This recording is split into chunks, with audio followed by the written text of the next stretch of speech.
మరియు గుడులకు 1 కిలోమీటర్ దూరం వరకు లిక్కర్ షాపులు కానీ బార్లు కానీ పర్మిషన్ ఇవ్వొద్దని కొన్ని చోట్ల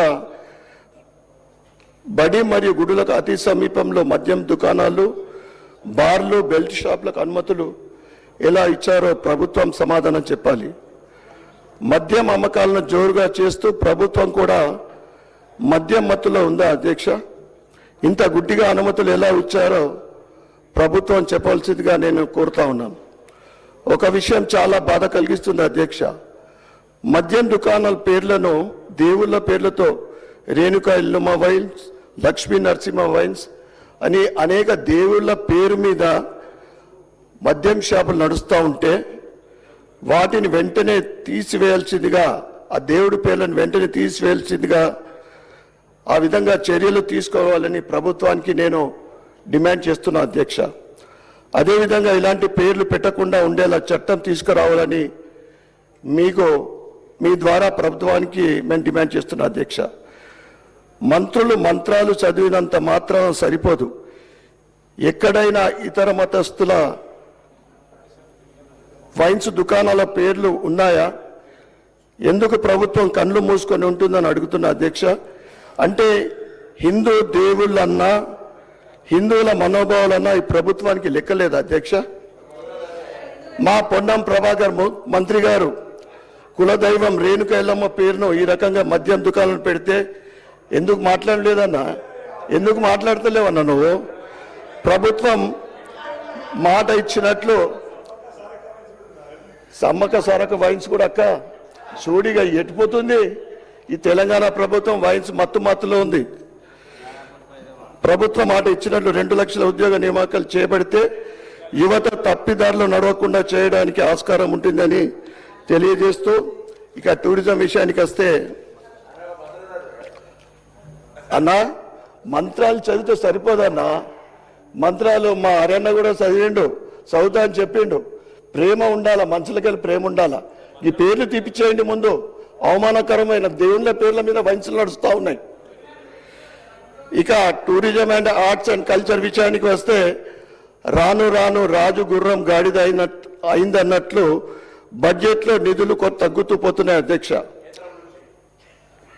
కేంద్రం ఖేలో ఇండియా ద్వారా సపోర్ట్ చేస్తూ ఉంది. ఖేలో ఇండియా ద్వారా గ్రామాల నుంచి రూరల్ నుంచి రాబోయే ఒలింపిక్స్లో క్రీడాకారులు ముందుకు సాగాలని, క్రీడాకారులు అభివృద్ధి చెందాలని కేంద్రం ప్రయత్నిస్తూ ఉంటే అధ్యక్ష, గత సంవత్సరం విడుదల చేసిన టూరిజం పాలసీలో రాష్ట్రంలోని ముఖ్యంగా 27 పర్యాటక ప్రాంతాలను గుర్తించారు మరియు వాటిని అభివృద్ధి చేస్తామంటున్నారు. కానీ బడ్జెట్లో కేవలం 1224 కోట్లు మాత్రమే కేటాయించారు.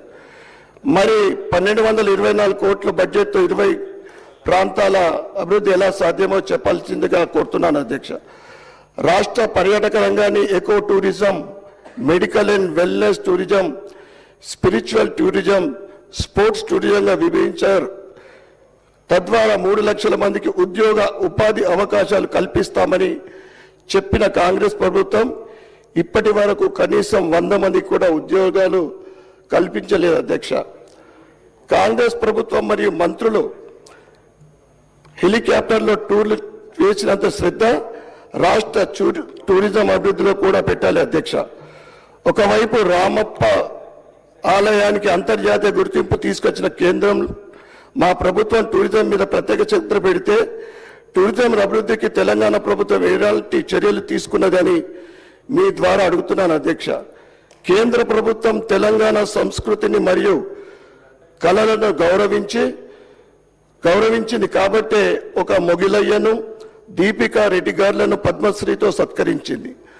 అదేవిధంగా 2026లో మొత్తం 7 పద్మశ్రీ అవార్డులను తెలంగాణకు రాగా నోరి దత్తాత్రేయులను పద్మభూషణ్ లభించింది అధ్యక్ష.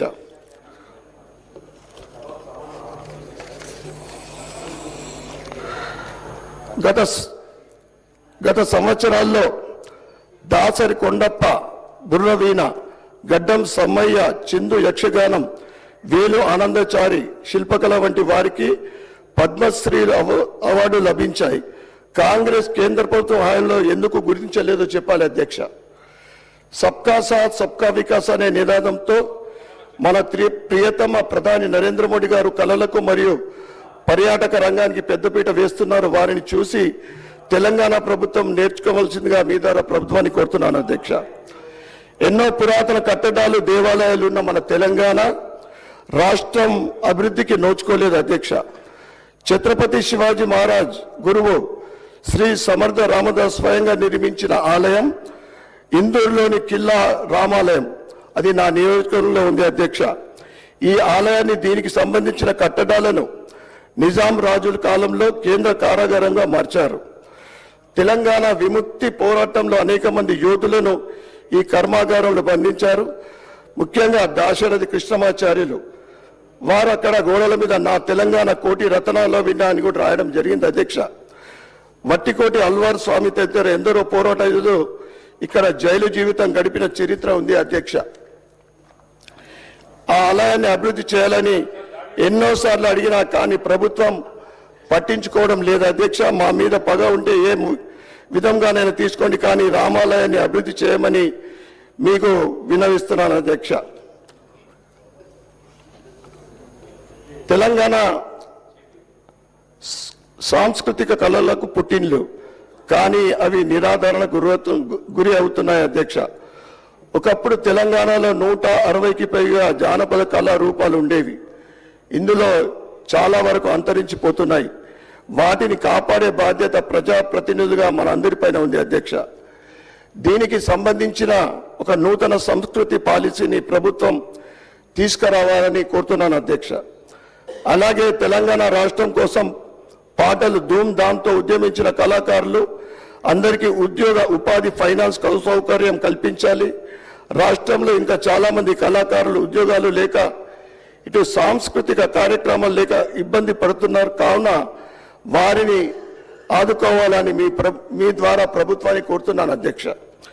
ఇక నా నియోజకవర్గంలో కళాభారతి ఆడిటోరియం నిర్మాణం ప్రారంభమై 3 సంవత్సరాలైంది అధ్యక్ష. నిధులు లేక అర్ధాంతరంగా నిలిచిపోయింది.